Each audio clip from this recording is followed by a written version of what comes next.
শাহিন তার নিজের স্ত্রীকে কিভাবে মেরে ফেলা যায় সেই উপায় খুঁজছিল, যাতে তার বউ জানতে না পারে শাহিন তাকে মারতে চায়।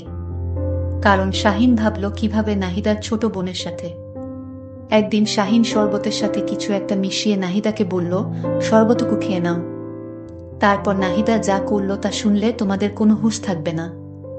আমি কথা দিলাম, তোমরা কল্পনায় করতে পারবে না এটা কি হলো। তাহলে পুরো ঘটনাটি বলি। নাহিদাকে আমি বিয়ে করেছিলাম বাবা মায়ের পছন্দেই। জীবনে কখনো প্রেম করিনি, আর এসবে আমার আগ্রহ ছিল না একদম। একদিন হুট করে মা নিয়ে গেলেন মেয়ে দেখতে, আর সেদিন আমি সত্যিই নাহিদার সৌন্দর্যে বিমোহিত হয়ে নিজেকে আর আটকে রাখতে পারিনি। কোনো কিছু না ভেবেই হ্যাঁ বলে দিয়েছিলাম। এরপর সবকিছুর পাট চুকিয়ে অবশেষে নাহিদাকে আমি নিজের ঘরের বউ করে আনলাম। লোকমুখে অনেক শুনেছি যে সুন্দরী মেয়েরা একটু অহংকারী হয় আর স্বামীকে তেমন পাত্তা দেয় না, কিন্তু নাহিদা ছিল তার সম্পূর্ণ উল্টো। তবে একটি বিষয় আমার কাছে বেশ খারাপ লাগতো, আর তা হলো আমার স্ত্রী প্রয়োজন ছাড়া একটি কথাও বলতো না কখনো কারো সাথে, এমনকি আমার সাথেও না। অফিস শেষে বাড়ি ফিরলে ওকে সামনে বসিয়ে কেবল আমিই বক বক করতাম, আর সে আমার সামনেই অন্যমনস্ক হয়ে বসে থাকত। আমি প্রায়শই নাহিদাকে জিজ্ঞেস করতাম, আচ্ছা নাহিদা, সবসময় তো আমিই কথা বলি, কিন্তু তুমি তো কিছুই বলো না, আর তুমি মাঝে মধ্যেই কোথায় হারিয়ে যাও বলো তো। আমার কথা শুনে ও খানিকটা মায়ামাখা হাসি দিয়ে বলে, দুইজনই যদি বক্তা হই তাহলে শ্রোতা হবে কে, তুমিই বলো। নাহিদার যুক্তি শুনে আমি মুচকি হাসি দিয়ে ওর কথার প্রত্যুত্তরে নিজেই আবার জিজ্ঞেস করি, আচ্ছা একটা সত্যি কথা বলো তো, তুমি কি আমার সাথে সত্যিই সুখে আছো? সুখে আছি মানে? তোমার মতো স্বামী পাওয়া ভাগ্যের ব্যাপার। একজন স্বামী যে তার স্ত্রীকে এতটা যত্ন করে, এর থেকে আর বেশি সুখ কি বা হতে পারে, তুমিই বলো। নাহিদার কথা শুনে স্বভাবতই আমার চোখ দুটো আনন্দের জোয়ারে খানিকটা ঝাপসা হয়ে আসতো। আমার পরিবারের মানুষগুলো না কেমন যেন। নাহিদাকে তারা এতটাই ভালোবাসে যে আমি আপন ছেলে হওয়া সত্ত্বেও আমার প্রতি ভালোবাসাটা যেন নিতান্তই তুচ্ছ। লোকে বলে বেশি সুখ কখনোই ভালো না, কারণ এটা নাকি ঝড় আসার আগাম বার্তা। আমাদের পরিবারের ক্ষেত্রেও ঠিক এমনটাই হয়েছিল। একদিন আমার স্ত্রী আমাকে হুট করে বলে ওর মাথায় নাকি মাঝে মধ্যেই প্রচণ্ড ব্যথা হয়। আমি অনেকটা কৌতূহল আর ভয়মাখা কণ্ঠে বলে উঠলাম, কবে থেকে ব্যথা হচ্ছে? নাহিদা কিছুটা ইতস্তত ভঙ্গিতে বলে, এই 2-3 মাস হবে। ওর কথা শুনে বেশ কিছুটা অবাক হয়ে পরক্ষণেই ওকে রাগান্বিত স্বরে বলি, মানে এতদিন তোমার মাথা ব্যথা আর আমাকে কিছুই জানাওনি? এক্ষুনি ডাক্তারের কাছে চলো। সেদিন আমি ডাক্তারের কাছে নাহিদাকে নিয়ে গিয়েছিলাম। আমাদের মধ্যে এরকম ভালোবাসায় ভরপুর ছিল আমাদের সংসার। আমরা দুজন খুব সুখেই দিন কাটছিল। কিন্তু আমাদের ভালোবাসায় দূরত্ব সৃষ্টি হতে লাগলো। নাহিদার সাথে শাহিনের বিয়েটা হয়েছিল বেশ জাঁকজমকপূর্ণভাবেই। বিয়ের আগে মেয়েটিকে কেবল একবারই দেখার সুযোগ হয়েছিল তার। আর সেই প্রথম দেখাতেই নাহিদাকে সে নিজের হৃদয়ঘরের সম্পূর্ণ অংশটিই ছেড়ে দিয়েছিল। নাহিদারও যে তাকে পছন্দ হয়নি তাও কিন্তু নয়, কেননা একাধারে শাহিন যেমনই সুদর্শন একজন পুরুষ, তেমনি একজন উচ্চপদস্থ সরকারি কর্মকর্তাও বটে। বিয়ের পর থেকে তাদের দুজনের সুখের কোনো কমতি ছিল না। এমনকি নাহিদার সব কথাই শাহিন রাখার চেষ্টা করত। তাই তো বিয়ের 6 মাসের মাথায় যখন নাহিদা ওর স্বামীর নিকট চাকরির আবদার করে বসে, তখন শাহিন নিজের স্ত্রীর কথা আর ফেলতে পারেনি। তবে এত কিছুর মাঝেও শাহিনের আলাদা মেয়েদের সাথে প্রেম করতে চাইত। তাই তো নাহিদার অজান্তেই সে অনেক মেয়েদের সাথে প্রেম করতে চাইত। কিন্তু সে নাহিদার সামনে নিজেকে এমনভাবে উপস্থাপন করে যে তার মতো নিরীহ প্রাণী এই জগতে মনে হয় একটিও নেই।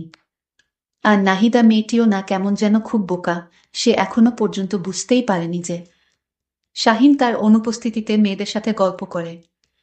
ইদানিং রুজিনা শাহিনকে বেশ চাপ দিচ্ছে যে সে যেন নাহিদার সাথে সম্পর্কচ্ছেদ করে তাকে তার বউ হিসেবে ঘরে তুলে আনে।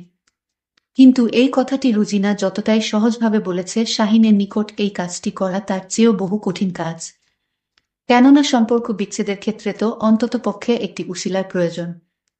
কিন্তু অবাক করা বিষয় হলো নাহিদা মেয়েটি এতটাই নমনীয় মনের অধিকারী যে বিয়ের পর ওর সাথে শাহিনের কোনো বিষয় নিয়ে একবারও কথা কাটাকাটি হয়নি। শাহিন দরজাটা আস্তে করে ঠেলে দিয়েই নিজেদের বেডরুমে প্রবেশ করল। ওইদিকে কম্পিউটারের সামনে বসে নাহিদা একমনে কাজ করছে। নিজের সামনে গ্লাসে শরবত নিয়ে স্বামীকে দাঁড়িয়ে থাকতে দেখে নাহিদা অবাক হল না। কারণ গত কয়েকদিন যাবৎ এভাবে নিজ স্ত্রীকে শরবত খাওয়ানোটা যেন শাহিনের অভ্যাসে পরিণত হয়েছে। মুচকি হেসে নাহিদা শরবতের গ্লাসটি হাতে নিয়ে বলল, শাহিন চেয়েছিল শরবতে কিছু মিশিয়ে তাকে খাইয়ে মেরে ফেলা, আর তাই শরবতে মরণব্যাধি মিশিয়েছিল। এটা নাহিদা জানত না। ব্যাপার কি? ইদানিং দেখছি আমার প্রতি তোমার কেয়ার বেশ বেড়ে গেছে। কথাটি মজার ছলে বললেও শাহিন কিছুটা চমকে উঠল বোধ হয়। পরক্ষণেই মুখমণ্ডলটিকে স্বাভাবিক করে বলল, স্বামী হিসেবে স্ত্রীর একটু আধটু কেয়ার নেওয়া তো অস্বাভাবিক কিছু না, তাই না? তুমি আগে শরবতটুকু খেয়ে নাও। নাহিদা মুখে কিঞ্চিত হাসির রেখা টেনে বলল, এখন খাবো না, আগে রাতের খাবারটা সেরে নেই, তারপর খাবো। আজ তোমার প্রিয় ভুনা খিচুড়ি আর খাসির মাংস রান্না করেছি। টেবিলে চলো, দুজন একসাথে খাবো। নাহিদার কথায় শাহিনের চোখে মুখে বিরক্তির আভা ফুটে উঠলেও সে ঠান্ডা শরবত খাওয়ার জন্য আর ওকে জোর করতে পারল না। তবুও সে মনে মনে বলছে, আজ যেভাবেই হোক তোকে আমি শরবতের সাথে খাওয়াবই। খাবার টেবিলে শাহিনের সামনে গরম গরম খিচুড়ি আর খাসির মাংস নিয়ে বসে আছে নাহিদা। সে শাহিনের প্লেটে খিচুড়ি আর মাংস ঢেলে দিচ্ছে, কিন্তু এদিকে তার যেন খাওয়ার কোনো নামই নেই। অজানা কৌতূহলে শাহিন জিজ্ঞেস করল, কি হলো? তুমি খেতে বসছো না যে? নাহিদা পুনরায় মুচকে হেসে বলে, আমি পরে খাবো, তুমি এখন খাও।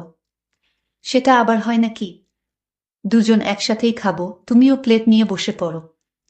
এবার নাহিদা চোখে মুখে বিরক্তির রেশ টেনে বলল, আরে তুমি খাও তো, আমার অনেক কাজ পড়ে আছে। আজ কাজের বুয়াটাও কাজ করতে আসেনি, সকল থালা বাসন নোংরা হয়ে আছে। তুমি এখন খাও, আমি বরং থালা বাসনগুলো ধুয়ে এবং সবকিছু গুছগাছ করে একবারই খেতে বসব। নিজ স্ত্রীর কথায় শাহিন আর কথা না বাড়িয়ে মাংসের ঝোলও মিশিয়ে খিচুড়ি খেতে শুরু করল। তবে খাবার এত মজাদার হলেও সে খিচুড়ির মধ্যে একটা অদ্ভুত গন্ধ পেত, মনে হচ্ছে খিচুড়িতে কিছু একটা মিশানো হয়েছে। এসব ব্যাপারে সে আর নাহিদাকে জেরা করল না, কারণ এমনিতেই মেয়েটি সারাদিন অফিস করে এসে এত কষ্ট করে তার প্রিয় খাবার রান্না করেছে। আর এর উপর যদি এসব নিয়ে সে দোষ ধরে তাহলে নিশ্চয়ই নাহিদা কষ্ট পাবে। শাহিনের পেটের মধ্যে কেমন যেন জ্বালাতন করছে। সহ্য করতে না পেরে শাহিন চিৎকার দিয়ে নাহিদাকে ডেকে উঠল, কিন্তু নাহিদার রান্নাঘর থেকে কোনো সাড়া শব্দ আসছে না। কাতরাতে কাতরাতে এক পর্যায়ে শাহিন মরে গেল এবং কষ্ট সহ্য করতে না পেরে সে মেঝেতে লুটিয়ে পড়ে। কিছুক্ষণ পর নাহিদা এই মুহূর্তে বসে আছে শাহিনের নিথর দেহের ঠিক পাশেই, যেখানে তার অঝোর ধারায় স্বামী হারানোর আর্তনাদ করার কথা ছিল। সেখানে সে এই মুহূর্তে নির্লিপ্ত ভঙ্গিতে বসে আছে।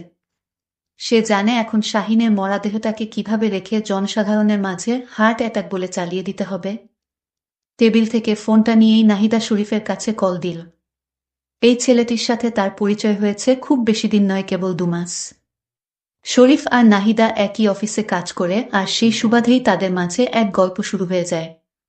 আর শাহিনকে মেরে ফেলার প্ল্যানটি স্বয়ং শরীফই তাকে দিয়েছিল, কেননা শাহিনকে যদি কোনোভাবে দুনিয়া থেকে সরানো যায় তাহলে ওর সহায় সম্পত্তির অনেকাংশের অংশীদারই হবে নাহিদা। তাছাড়া সরকারিভাবে যে ভাতা পাওয়ার কথা সেটা তো বাদই দিলাম। অপরপাশ থেকে কলটি রিসিভ করি শরীফ বেশ উৎসুক কণ্ঠে জিজ্ঞেস করল, কি ব্যাপার, সবকিছু ঠিকঠাক করেছ তো? হ্যাঁ, এখন ওর লাশ বিছানায় পড়ে আছে। আচ্ছা, বাকিটা যেভাবে যেভাবে বলেছি সেভাবে করে রেখো, যাতে সন্দেহের কোনো অবকাশ না থাকে। আচ্ছা ঠিক আছে। কলটি কেটে দিতেই নাহিদার চোখ যায় টেবিলে রাখা সেই শরবতের গ্লাসটির দিকে। মুহূর্তেই তার চোখ বেয়ে 2 ফোঁটা অশ্রু গড়িয়ে পড়ে।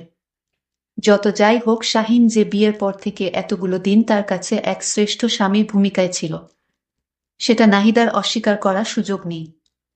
ধীর পায়ে সে গ্লাসটির দিকে এগিয়ে গিয়ে সেটি হাতে গুজে নেয়। সে যদিও তার স্বামীর খুনি, কিন্তু এই মুহূর্তে এই গ্লাসের ঠান্ডা শরবতটুকু খেয়ে সে শাহিনের শেষ আবদারটুকু রক্ষা করতে চায়। তাই শরবতটুকু খেয়ে নিল। খাওয়ার পর নাহিদা বিছানায় বসে ব্যথার যন্ত্রণায় ছটফট করছে। কিছুক্ষণ পর ওর মুখ দিয়ে ছিটকে আসে। দারুণ পেটের যন্ত্রণা যেন আরও একটু বাড়ল। একদিক থেকে রুজিনা শাহিনের নাম্বারে একের পর এক কল দিয়ে যাচ্ছে, অপরদিকে শরীফ নাহিদার নাম্বারে দিয়ে যাচ্ছে একের পর এক কল। কিন্তু দুঃখের বিষয় এপাশ থেকে কেউই তাদের কল রিসিভ করছে না। পরদিন শাহিনের বাড়িতে সাংবাদিক এবং পুলিশের হট্টগোলে এক বিরূপ পরিবেশের সৃষ্টি হয়। মিডিয়ার খবর প্রকাশ হচ্ছে যে পারিবারিক কলহের জেরে স্ত্রীর স্বামীকে কিছু একটা খাইয়ে হত্যার পর স্ত্রীর পুনরায় নিজেই মরে যায়। কিন্তু তারা আদৌ জানে না যে ওরা একে অপরের ফাঁদে পড়ে। এই মুহূর্তে উভয়েই নরকের পথে ধাবিত হচ্ছে। এটাই তো কাম্য। নাহিদাকে বেশ কিছুক্ষণ যাবৎ ডাকাডাকি করেও কোনো সাড়া শব্দ পেলাম না। অনেকটা কৌতূহল নিয়ে নাহিদার বিছানার কাছে গিয়ে ওকে ডাক দিতে যাব, ঠিক তার পরক্ষণেই আমার বুকটা কেঁপে উঠল। আমি আকস্মিক ওর কাছ থেকে কিছুটা দূরে সরে গেলাম, আর ঠিক পর মুহূর্তেই নাহিদাকে জড়িয়ে ধরে চিৎকার করে কেঁদে উঠলাম। পাশের রুম থেকে আমার মা চিৎকার শুনে দৌড়ে এসে ঘটনার আকস্মিকতায় তিনিও হতভম্ব হয়ে স্থিরচিত্তে দাঁড়িয়ে রইলেন। মা এই চিত্র দেখে অবাক হয়ে গেল। বন্ধুরা তারা দুজনেই চেয়েছিল একে অপরকে মারতে, কিন্তু তাদের ইচ্ছা পূরণ হয়েছে। বন্ধুরা, পরিশেষে তোমাদের বলে রাখা ভালো লোক মানুষকে ধ্বংস করে দেয়। এই গল্পের মাধ্যমে বলা যায়, অতি লোভে তাতি নষ্ট। তাই তোমরা কখনো এই ধরনের কাজ থেকে বিরত থাকবা। বন্ধুরা, আজকে গল্পটি কেমন লাগলো তা কমেন্ট করে অবশ্যই জানাইবা। আজকের মতো এখানেই বিদায় নিলাম। আল্লাহ হাফেজ।